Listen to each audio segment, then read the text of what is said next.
Há mais de 20.000 tipos de abelhas neste mundo e muitas pessoas só conhecem 2.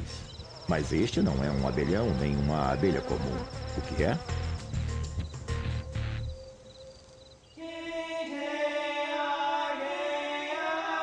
O mundo secreto dos jardins.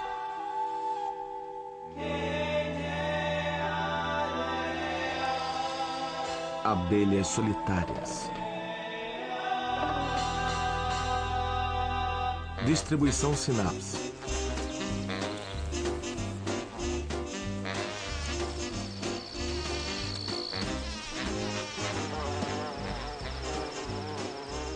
Das 20.000 ou mais espécies de abelhas que existem, quase todas são solitárias.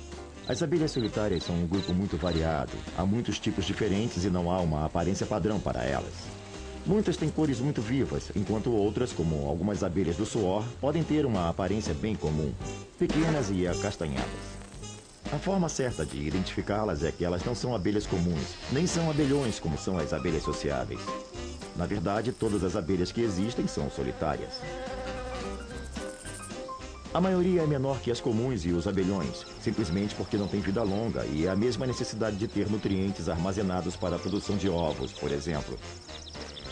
Quando você observa um abelhão, vê que a fêmea é bem grande, mas durante toda a vida ela vai depositar muitos ovos. Muitas abelhas solitárias têm vida curta, em geral não mais do que 2 meses e apenas 2 semanas como adultas. Elas têm muito o que fazer e em muito pouco tempo, por isso tem que começar a trabalhar assim que emergem.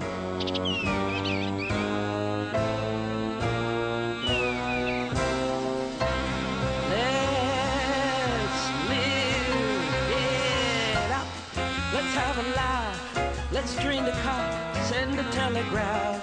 Well, life is over soon, let's have a honeymoon. Don't let it get you down, let's live it up. Let people stare, let people talk. I'm gonna run before I walk.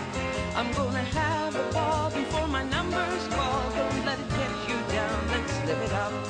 No time for sorrow, there's no tomorrow. I'll keep a smile up on my face. Don't try and scold me, nothing can hold me. I will be buzzing all over the place. I'm gonna sing, write my own song. I'll have a fling from this moment on.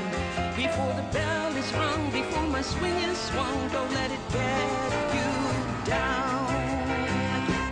Let's live it up.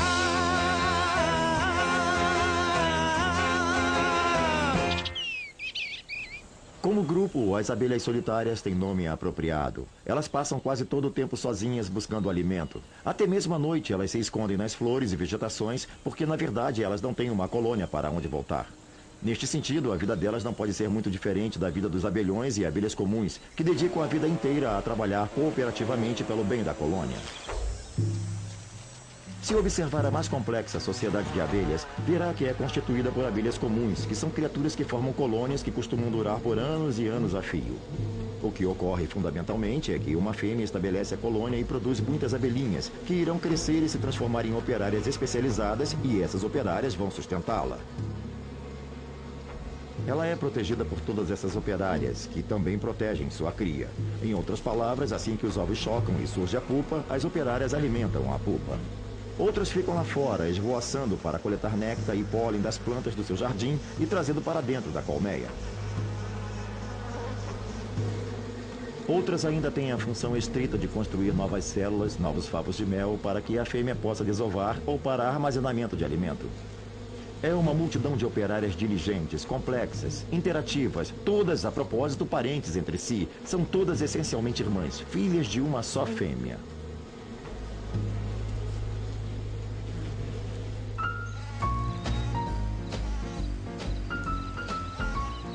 Abelhões, por outro lado, também formam colônias e são relativamente complexos no comportamento social, mas nada que se compare à atuação das abelhas comuns.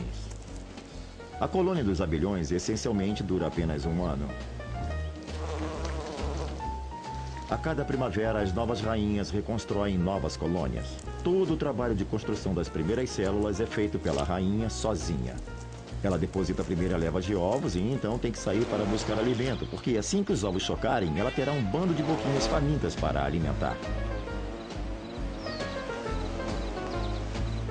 A primeira geração irá em breve se transformar em suas operárias, e ela poderá continuar a desovar, enquanto as atuais operárias saem para construir mais favos, coletar mais mel e pólen e alimentar os recém-nascidos. Todos os cuidados em relação às novas larvas são função das operárias.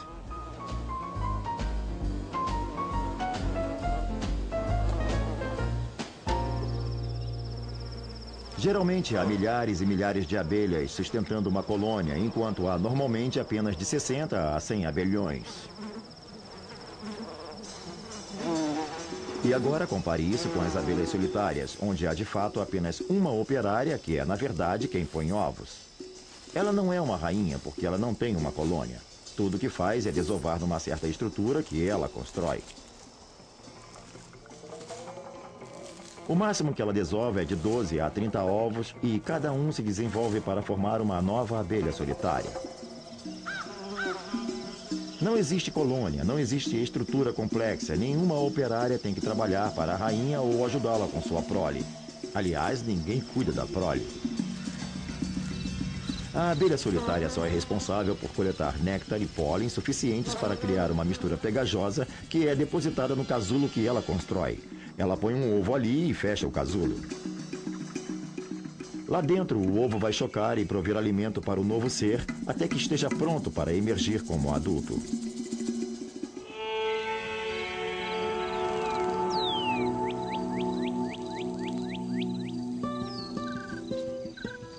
E, quando adultas, essas abelhas solitárias viram polinizadores eficientes, deixando em seu rastro um jardim bem mais produtivo.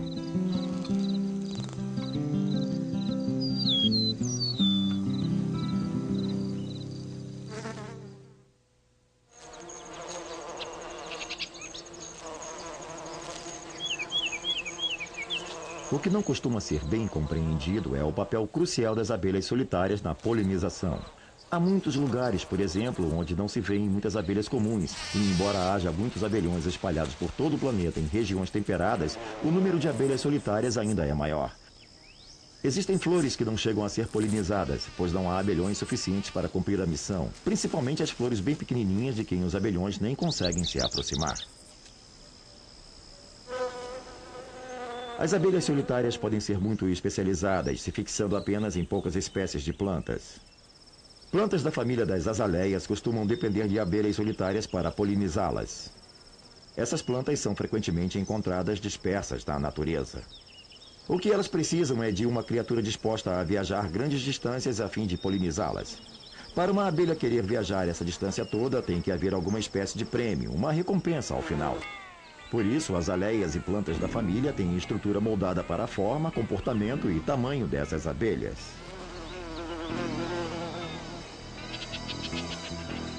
Como são relativamente pequenas, muitas dessas abelhas solitárias podem penetrar em muitas flores distintas, diferentemente de outras abelhas que têm a função primária de coletar néctar.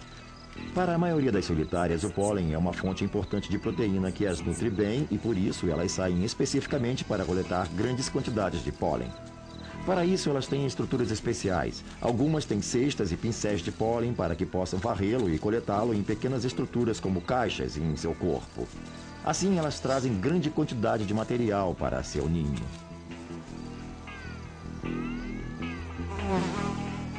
Um dos motivos pelo qual precisam desse pólen é que ele pode ser misturado ao néctar que elas recolhem.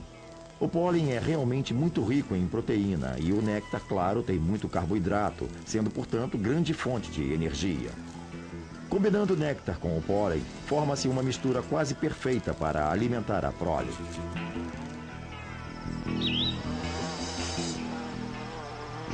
Abelhas solitárias são capazes de voar grandes distâncias, dependendo da estação. Se houver muitas flores brotando numa área pequena, elas se concentrarão nessa pequena área. Mas se a floração for muito dispersa, elas são capazes de cobrir grande território. Durante um dia inteiro, provavelmente terão que visitar centenas, se não milhares de flores. Para depositar um único ovo, em geral gastam cerca de 8 horas do dia coletando pólen.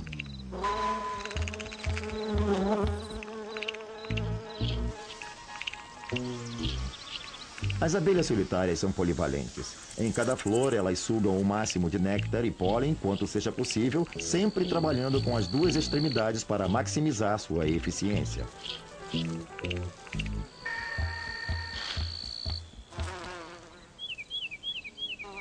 Há tantas espécies de abelhas solitárias que muitas pessoas não as percebem, porque não há grandes aglomerações delas e muita gente nem diferencia uma da outra. Ao ver um abelhão ou uma abelha comum, ambos são tão parecidos que você tende a dizer, uma abelha ou um abelhão. Mas não diz o mesmo em relação às abelhas solitárias, porque há muitas espécies diferentes, uma enorme diversidade que você não registra da mesma forma. E também porque são bem pequenas. A grande maioria é muito rápida e muito ativa, e embora tenham um papel importante, em geral não chamam muito a atenção. Mas quando você começa a reconhecê-las, observar como algumas são bonitas e como são interessantes em seus ciclos de vida, nunca mais deixa de notar quantas existem e vai adorar tê-las em seu jardim. Das centenas de espécies diferentes de abelhas solitárias em atividade num jardim comum, algumas são mais prováveis de serem identificadas que outras. Abelhas binando são a espécie mais avançada. Carregam néctar no papo e pólen em bolsas que existem em suas patas peludas. É uma das primeiras espécies que aparecem na primavera e sugam o néctar dos dentes de leão e flores da floresta. As abelhas metálicas têm um pincel para varrer o pólen no abdômen e usam as patas para varrer o pólen até a barriga.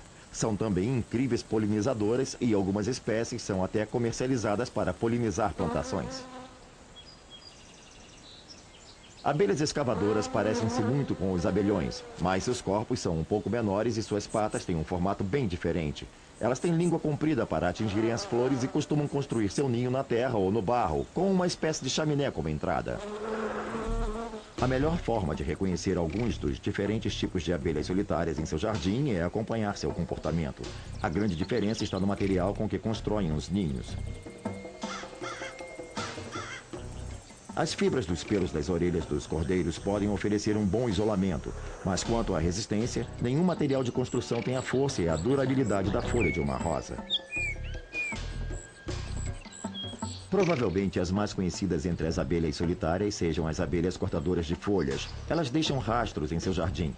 Para que elas façam um bom trabalho cortando folhas, o mecanismo bucal tem que ser especialmente adaptado. A boca atua como uma tesoura e, por isso, faz um trabalho de corte muito preciso e muito limpo. A folha, em geral, tem que ser cortada no tamanho certo para que a abelha consiga manuseá-la e ela terá o tamanho certo ao chegar à célula para ser utilizada. A precisão com que medem lembra a habilidade de uma costureira e elas têm que acomodar retalhos diferentes para situações diferentes. Uma única fêmea pode, por exemplo, escolher um local onde vai construir seu pequeno ninho. Ela pode pôr 6, 7, 8, uma dúzia de ovos ali, cada um com sua própria célula, cada um com sua provisão de alimentos, e então ela poderá ir construir um outro ninho em algum outro lugar. Normalmente elas não causam sérios danos às plantas, mas como costumam selecionar áreas favoritas para procurar folhas, podem causar um certo impacto nas suas roseiras.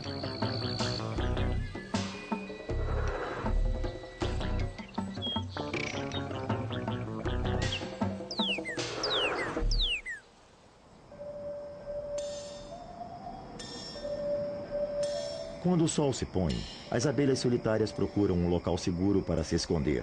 Podem passar a noite na entrada de um buraco ou se esconder sob uma flor.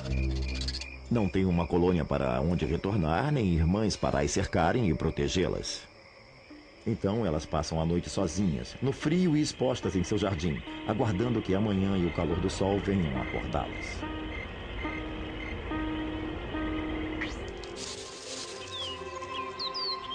Mas esse mesmo sol também acordará seus inimigos.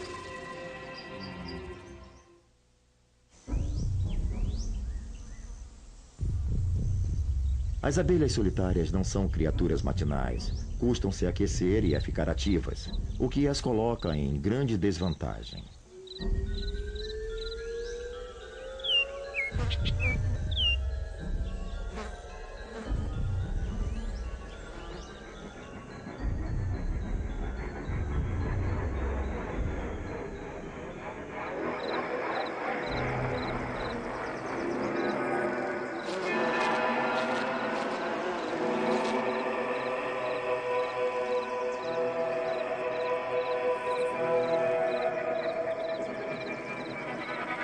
Toda essa atividade deixa as abelhas solitárias expostas no meio do seu jardim. Um lugar cheio de predadores sagazes e criaturas famintas à solta. Não só os insetos são uma ameaça. Plantas também podem significar o fim de uma abelha. Algumas plantas, como as plantas carnívoras, atraem abelhas com promessa de néctar somente para pegá-las numa cilada. As plantas carnívoras prendem a presa com sua penugem pegajosa e quanto mais a abelha se debate, mais sela o seu fim, pois fica emaranhada nas substâncias viscosas dessa planta. No final, a abelha se vê forçada a se render e virar comida para a planta predadora, se misturando aos sumos da criatura enquanto é lentamente digerida.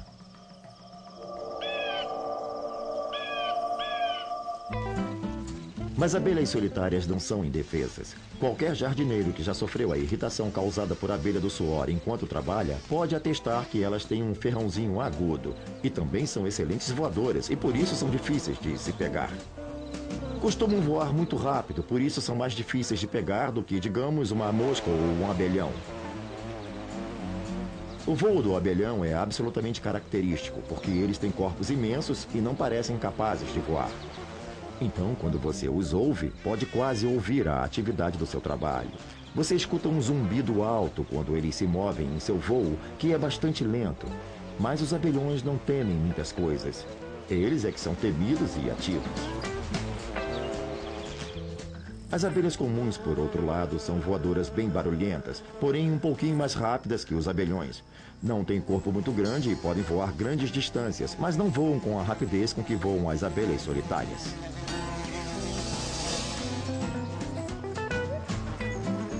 Acho que o melhor meio de explicar tal velocidade no voo dessas abelhas é mais uma vez porque é uma única fêmea que tem que fazer todo o trabalho. Ela tem que construir células e para isso precisa recolher material além de sair em busca de alimento a fim de suprir o ninho. Essencialmente ela tem vida curta e muito trabalho para fazer durante esse período. Não tem muito tempo a perder.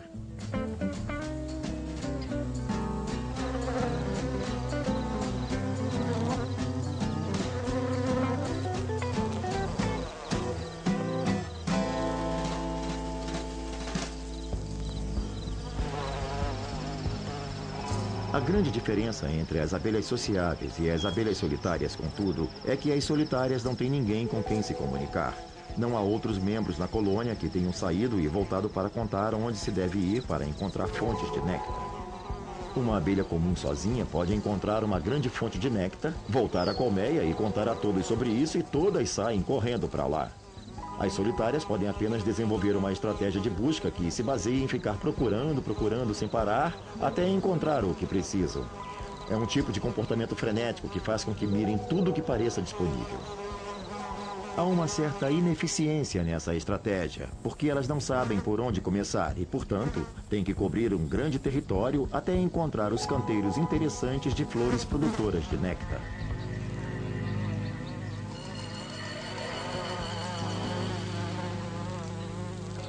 Este estilo de vida corrido tem somente um objetivo: manter a linhagem delas. Toda fêmea solitária carrega o peso de seus genes nos ombros e, se ela fizer bem o seu trabalho, ela se reproduz.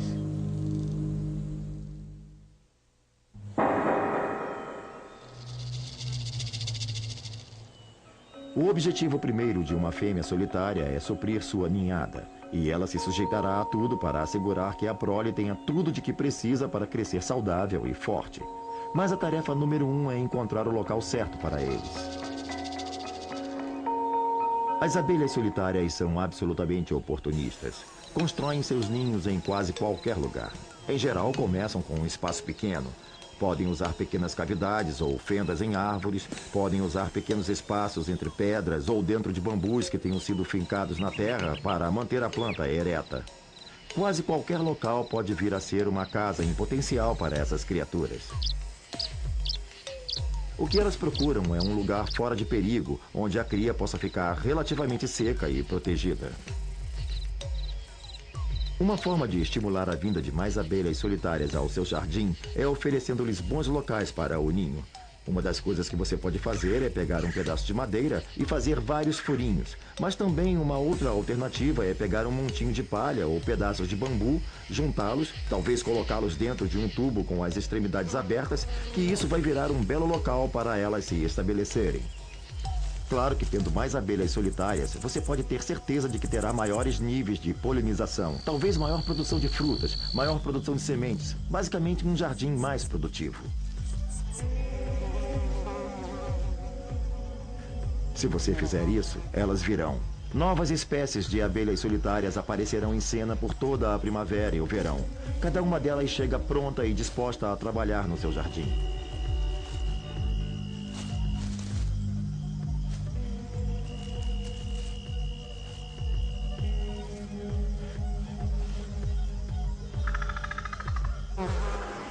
A última ninhada de larvas de abelhas solitárias cresceu em seus abrigos durante o final do verão e o início do outono. Elas serão pupa e emergirão como adultas no final do outono. A última ninhada é de fêmeas férteis. Elas se manterão seguras durante o inverno em seus abrigos.